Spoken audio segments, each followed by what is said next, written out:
नमस्ते। चलिए, two O, O2, O3 और ये बड़े ब्रैकेट में O, ये चारों में अंतर बता दीजिए। हाँ, अंतर बता दीजिए। देखिए, आप इनमें अंतर तभी तक नहीं बता पाएंगे जब तक आपको अणु और परमाणु की परिभाषा ना मालूम हो। ठीक, ये ऑक्सीजन है, सबको पता है। ऑक्सीजन का ये 2 परमाणु है। ये ऑक्सीजन है, सबको पता है। ये ऑक्सीजन 2 परमाणुओं से मिलकर बना हुआ है। ऑक्सीजन गैस का एक अणु है। ठीक, ये ऑक्सीजन है, सबको पता है। ये ऑक्सीजन 3 परमाणुओं से मिलकर बना हुआ है। ओजोन गैस का एक अणु है। कोई दिक्कत? ये क्या है? ये है नवजात ऑक्सीजन। क्या? नवजात ऑक्सीजन। ऑक्सीजन, नवजात ऑक्सीजन का क्या मतलब हुआ? नवजात का मतलब यही हुआ कि ये स्वतंत्र अवस्था में नहीं रह पाएगा। अब ये स्वतंत्र अवस्था में नहीं रह पाएगा तो ये क्रिया करेगा, रिएक्शन करेगा। देखिए, ओ, ये नवजात ऑक्सीजन, ठीक, नवजात ऑक्सीजन, और प्लस O2, ये बनाएगा O3, ओजोन, ओजोन गैस का एक अणु। यही मतलब हुआ। चलिए, अणु, परमाणु, बताइए बताइए, परिभाषा बताइए। हाँ, देखिए, जब डाल्टन नामक वैज्ञानिक ने पदार्थों को तोड़ना शुरू किया ना, तो पदार्थ को तोड़ा तो कण मिला, कण को तोड़ा तो अणु मिला, जब अणु को तोड़ा तो परमाणु मिला। परमाणु को नहीं तोड़ पाए, ये देखिए, नहीं तोड़ पाए। जब नहीं तोड़ पाए तो कहा कि परमाणु अविभाज्य है, इसका विभाजन नहीं हो सकता। ये पदार्थ की सबसे अंतिम अवस्था है, पदार्थ की सबसे छोटी इकाई है, पदार्थ की सबसे छोटी इकाई है। हर पदार्थ परमाणुओं से मिलकर बना होता है। ठीक, एक बात तो मतलब विभाजन नहीं हो सकता।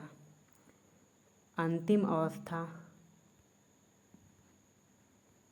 अंतिम अवस्था मतलब इकाई, और ये स्वतंत्र अवस्था में नहीं रह सकता। क्या? स्वतंत्र अवस्था में नहीं रह सकता। ये विभाजन नहीं हो सकता। सबसे इम्पोर्टेंट ये है कि स्वतंत्र अवस्था में नहीं रह सकता। अगर ये स्वतंत्र अवस्था में नहीं रहेगा तो क्या होगा, समझिए। ये एक परमाणु है, ये दूसरा परमाणु है, तो ये कोई भी परमाणु अपने ही जात के परमाणुओं के साथ मिलकर अणु बनाएगा। क्या बनाएगा? अणु बनाएगा। अब जो ये अणु है, समझिए, कोई भी परमाणु अपने ही जात के परमाणुओं के साथ मिलकर अणु बनाएगा। क्या? अणु बनाएगा। ये ऑक्सीजन गैस का एक अणु है जिसमें 2 परमाणु हैं, एक ये एक दो, ये दूसरा ये, ठीक ना। तो ये दोनों मिलकर क्या बनाएंगे? अणु बनाएंगे। ये देखिए, अब ये अणु स्वतंत्र अवस्था में रह सकता है, स्वतंत्र अवस्था में रह सकता है, ये खास बात है। देखिए, अणु, ठीक, परमाणु, ये फ्रीडम में रह सकता है और ये फ्रीडम में नहीं रह सकता है, ये खास बात है। चलिए, आ जाइए मेन टॉपिक पे। O2 बहुत ही इम्पोर्टेंट है। ये नवजात O2 नहीं है, ये पूरा O2 है, समझाने के लिए बता रहा हूँ। देखिए, इसकी खोज सीले नामक वैज्ञानिक ने की थी। किसने? सीले, 1772, याद रखिएगा, बहुत इम्पोर्टेंट है, पेपर में टपकेगा, देख लीजिएगा। 1772, सीले, ठीक। एक बात ये तो ये ऑक्सीजन परमाणु से मिलकर बना हुआ है। जब 2 ऑक्सीजन के परमाणु मिलेंगे तो ऑक्सीजन गैस का एक अणु बनाएगा, एक अणु बनाएंगे, ये देखिए, ठीक ना। अब ये ऑक्सीजन की बात हो रही है तो ऑक्सीजन ये सबसे ज़्यादा आता कहाँ से है? कहाँ से आता है? अगर वन की बात किया जाए ना, वन की, यहाँ ऑक्सीजन, ये वन की बात किया जाए ना, तो पृथ्वी पे एक बहुत बड़ा विशाल जंगल है, बहुत विशाल जंगल है, जिसका नाम है अमेजन। क्या नाम है? अमेजन। ये है कहाँ? ये ब्राज़ील में है, ब्राज़ील। बहुत बड़ा जंगल है ये। एनाकोंडा इसी में पाया जाता है। ये बहुत बड़ा जिगर होता है, सांप होता है। ये वन की बात किया जाए तो यही अमेजन सबसे ज़्यादा वन ये देता है। ये अमेजन वन सबसे ज़्यादा ऑक्सीजन बनाता है। इसी वजह से इस अमेजन वन को, अमेजन वर्षा वन को पृथ्वी का फेफड़ा कहा जाता है। क्या कहा जाता है? पृथ्वी का फेफड़ा। अब ये अमेजन, इस अमेजन वन में, क्योंकि ये अमेजन वन ब्राज़ील में है, मैं यहाँ अगर नक्शा बनाऊँ, देखिए ये नक्शा बनाऊँ, ये देखिए, ये यहाँ पे है ब्राज़ील, यहाँ पे है ब्राज़ील, ठीक है ना। यहीं पे है अमेजन वन। अमेजन वन पूरे के पूरे ये विषुवतीय प्रदेश पर स्थित है, भूमध्य रेखा पर स्थित है, 0 अंश अक्षांश पे स्थित है, ठीक ना। इसीलिए यहाँ वर्षा वर्ष भर होती है, हर दिन मूसलाधार बारिश होती है, हर दिन, ठीक। इसी वजह से यहाँ वर्षा वन पाया जाता है, उष्णकटिबंधीय वर्षा वन पाया जाता है ये, ठीक ना। एक बात ये है। तो एक करंट देख लीजिए, ब्राज़ील सरकार ने क्या किया अभी अभी हाल ही में, कि एक सैटेलाइट लॉन्च किया, PSLV-51, हम जो कि हमारे भारत का है 53वां उड़ान इसका अभी हुआ है। तो ब्राज़ील के सरकार ने अपने सैटेलाइट को कहा कि भैया ये लीजिए, अपनी कक्षक में स्थापित कर दीजिए, ठीक। एक कक्षक में स्थापित कर दीजिए हमारा ये अमेजोनिया वन, जो कि अमेजन वनों की कटाई पे ये निगरानी रखेगा। एक बात, अगर बात हुआ है कि सबसे ज़्यादा ऑक्सीजन बनाता कौन है, अगर वन में बात किया जाए ना, तो ये अमेजन बनाता है, अमेजन। अगर सभी वनों की बात किया जाए ना, सभी, ये सबको मिला लिया जाए तो केवल 10% ये ऑक्सीजन बन पाता है वनों से। 90% ऑक्सीजन कौन बनाता है? शैवाल बनाता है, शैवाल, ये शैवाल, ठीक ना, समुद्री शैवाल, ये समुद्री शैवाल,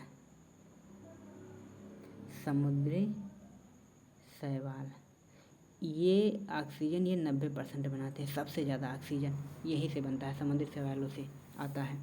और वनों में सबसे ज़्यादा कौन बनाता है? अमेजन वन बनाता है। ये 10% ही सिर्फ वन बनाते हैं। और शैवालों में सबसे ज़्यादा ऑक्सीजन बनाने की दक्षता किसकी है? एजोला की है।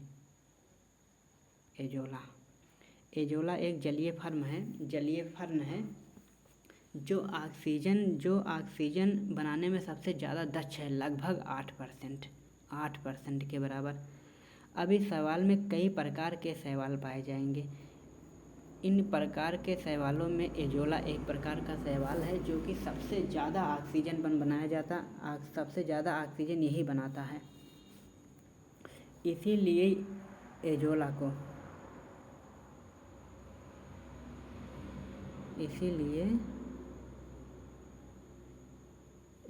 को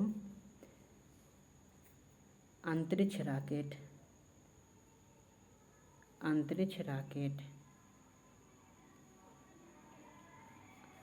रॉकेट में उगाया जाता है, क्योंकि इसकी दक्षता 8% होती है ऑक्सीजन बनाने में, ठीक। एक बात, और दूसरी बात ये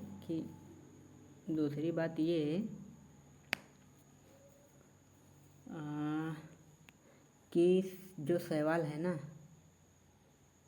समुद्री शैवाल,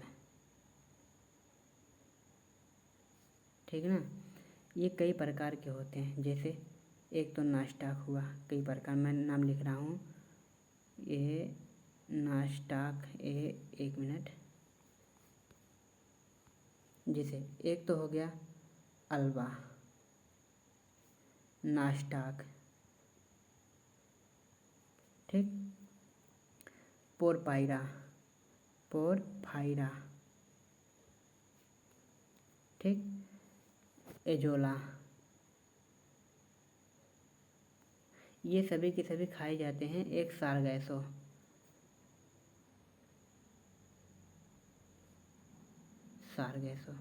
ये सारगैसो शैवाल है जो सारगैसो सागर में पाया जाता है। सारगैसो सागर है कहाँ?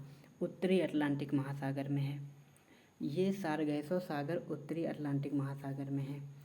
देखिए यस आकार का ये अटलांटिक महासागर है, ठीक, ये जल है, ये भूमध्य रेखा है, ये नॉर्थ अटलांटिक, ये साउथ अटलांटिक। ये अटलांटिक महासागर के ये पूर्व में यूरोप है, और पश्चिम में उत्तरी अमेरिका है, तो यहाँ पर सारगैसो पाया जाता है। यहाँ पर सारगैसो सागर पाया जाता है। इसी सारगैसो सागर में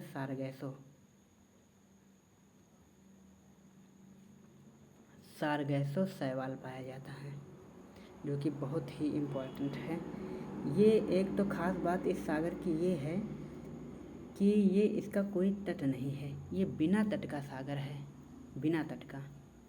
इसके पास कोई अपना तट नहीं है, क्योंकि इसके चारों तरफ ये उत्तरी अटलांटिक प्रवाह पाया जाता है, चलता है, एक धारा चलती है जिसे गल्फ स्ट्रीम भी कहा जाता है। तो ये चारों तरफ से जो कचड़े हैं ना यूरोप महाद्वीप के और उत्तरी अमेरिका महाद्वीप के, ये इकट्ठा करके यहाँ बीचों बीच में इकट्ठा कर देता है ये उत्तरी अटलांटिक प्रवाह, जिस वजह से यहाँ मछलियाँ, तमाम गंदगी उत्पन्न होता है। इस वजह से ये यहाँ पर एक शैवाल जन्म लेता है जिसका नाम है सारगैसो सागर। इसी सारगैसो सागर के नाम पे इस शैवाल का नाम रखा गया है, या ये समझिए कि इसी सारगैसो शैवाल के नाम पर इस सागर का नाम सारगैसो सागर रखा गया है। चलिए, हो गया। O3 बताइए।